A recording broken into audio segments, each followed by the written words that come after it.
시험관 아기 시술은 시작하고 나면 여러 가지 문제들이 생기곤 합니다. 그중 하나가 바로 자궁 내막이 두꺼워지지 않는 것인데요.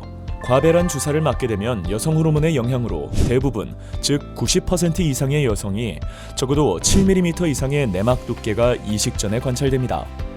그러나 4에서 5%의 여성은 6mm 이하의 얇은 내막이 관찰되는데요.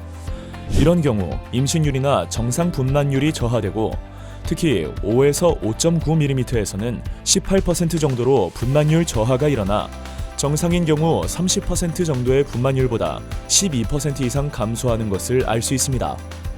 그럼 왜 내막이 두꺼워지지 않는지 설명드려보면 자궁으로 가는 혈류량이 부족할 때, 시술 전 유산수술 등으로 자궁 유착이 발생했을 때, 자궁근종의 비수술적 치료인 색전술을 한 경우 등 여러 경우가 있는데 하나씩 알아보도록 하겠습니다.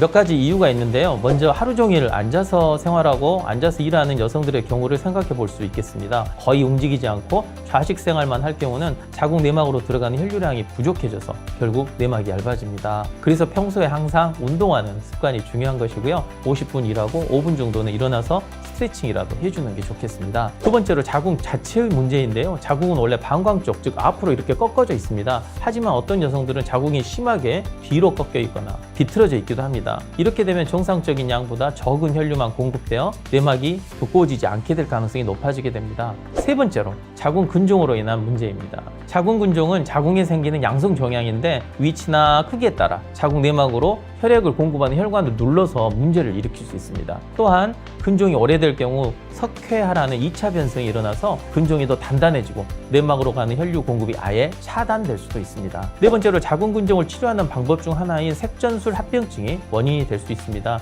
전편에서 말씀드렸듯이 자궁 근종의 비수술적 치료 중 하나로 자궁 동맥을 차단하는 색전술이라는 게 있는데 이 시술을 하고 자궁 내막이 괴사에 빠져서 영구히 손상되는 경우가 있을 수 있습니다. 그렇기 때문에 임신을 원하는 여성은 제 생각엔 가급적이면 색전술 시술 안 받았으면 하는 바람이 있습니다. 마지막으로 자궁동맥 수축 현상입니다. 심한 스트레스를 받을 경우에 우리 몸의 자율신경계인 교감신경을 자극해서 그 결과 동맥 수축 현상이 일어날 수 있습니다. 또한 스트레스는 자궁으로 가는 혈류량을 감소시키는 호르몬 분비량의 변화를 줘서 결과적으로 내막이 두꺼워지는 것을 방해할 수도 있습니다.